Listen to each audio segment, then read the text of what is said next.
السلام علیکم ورحمۃ اللہ وبرکاتہ۔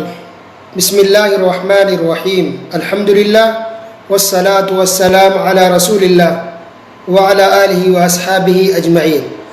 محترم سامعین کرام، آج بروز اتوار 18 محرم الحرام 1442 ہجری مطابق 6 سپٹمبر 2020 ہے۔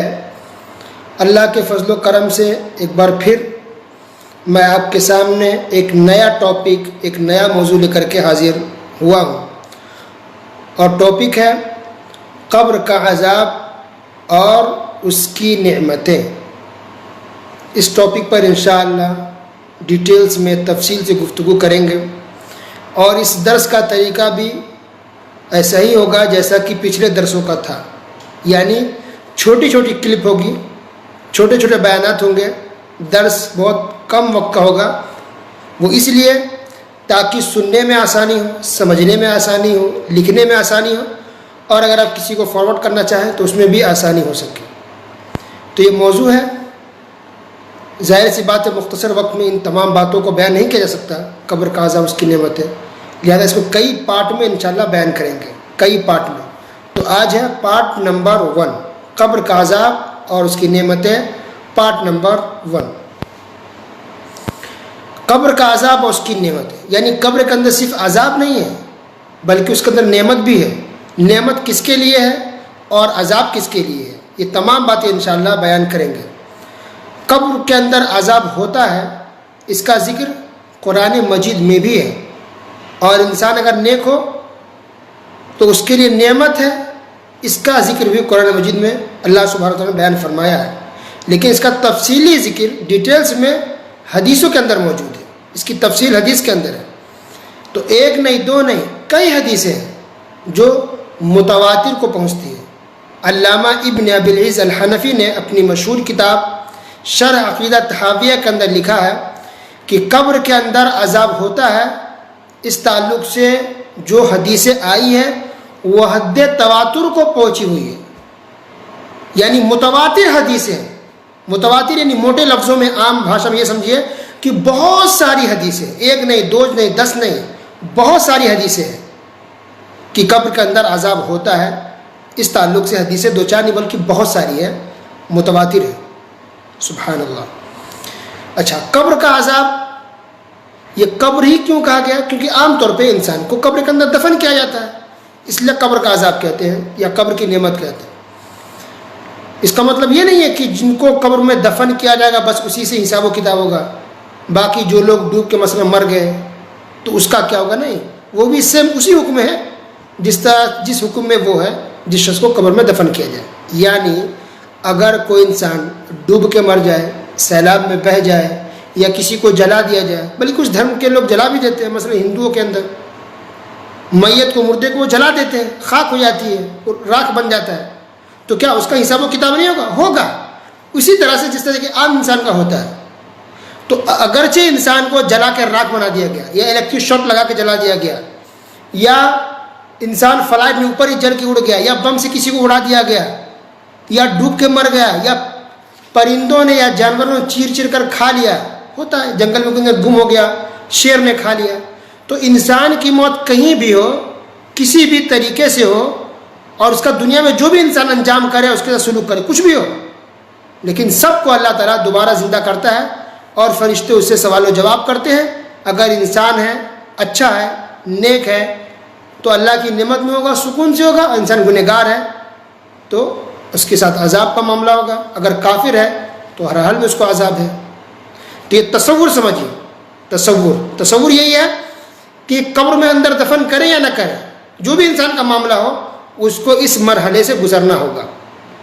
تو اصل میں اس زندگی کو برزخ کی زندگی کہتے ہیں، برزخ، بارہ زاخا، برزخ، یعنی ہم ابھی دنیا میں اس کو دنیا کی زندگی، اور ایک آخرت آنے والی یعنی قیامت آئے گی، قیامت قائم ہونا ہے، پھر جنت اور جہنم کا فیصلہ ہوگا، جنتی جنت میں جائیں گے اور جہنمی جہنم میں جائیں گے، تو آخرت ہو گئی وہ، اور ابھی دنیا ہے.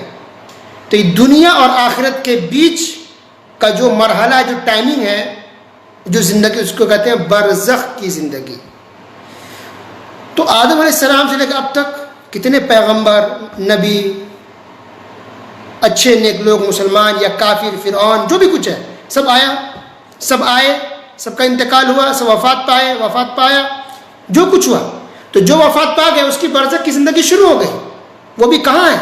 نہ کوئی نیک جنت میں ابھی گیا ہے اور نہ کوئی گنہگار ابھی جہنم میں گیا ہے. ابھی سب قبر میں ہے, یعنی برزخ کی زندگی میں ہے سب کے سب. ابھی ہم لوگ کو بھی برزخ کی زندگی سے گزرنا ہوگا. تو قیامت آنے سے پہلے جس کا بھی انتقال ہو گیا یا ہوگا ان سب کو برزخ کی زندگی میں رہنا ہوتا ہے. تو ویسی برزخ کی زندگی کو قبر کی زندگی کہتے ہیں. تو آپ قبر کہہ لیں یا برزخ کی زندگی کہہ لیں. تو برزخ کا لفظ تو حدیث میں بھی استعمال ہوا, قرآن میں بھی استعمال ہوا ہے.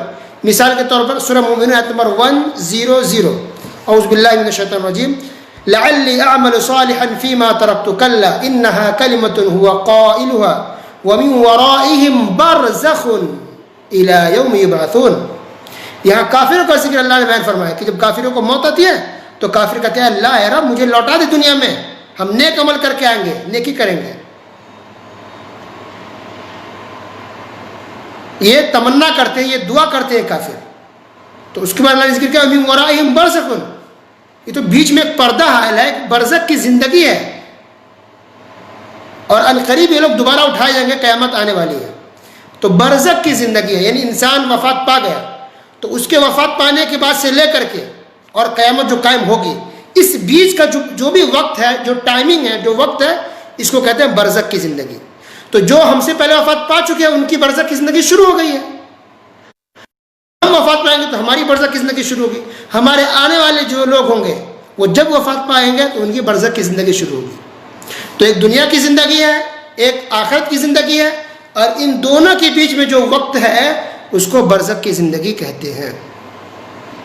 تو برزخ کی زندگی وہ الگ ہی دنیا ہے, اس کا علم غیب سے ہے. اللہ نے یا اس کے رسول صلی اللہ علیہ وسلم نے جو باتیں وہی ہمیں پتہ ہے, ہم اپنی عقل سے کچھ معلوم نہیں کر سکتے. تو برزخ کی زندگی میں کیا کیا ہوتا ہے, یعنی قبر میں کیا ہوگا یا کیا ہو سکتا ہے, وہ ساری ڈیٹیلز سبحان اللہ قرآن حدیث کی روشنی میں آپ کو بیان کریں گے. وہ باتیں نہیں جو لوگوں میں مشہور ہیں, بہت سی چیزیں غلط مشہور ہیں, یا یوٹیوب پہ بہت سے لوگوں نے غلط باتیں ڈالی ہیں, کچھ صحیح بھی ہے کچھ غلط بھی ہے, لیکن انشاءاللہ ہم بیان کریں گے وہ باتیں جو پروف ہے, جو صحیح حدیث سے ثابت ہے, جو قرآن سے ثابت ہے انشاءاللہ. تو آج کے لیے بس اتنا ہی, باقی باتیں انشاءاللہ اگلے درسوں میں سنیں گے. وصلی اللہ علی نبینا محمد وعلی آلہ وصحبہ اجمعین, والسلام علیکم ورحمۃ اللہ وبرکاتہ.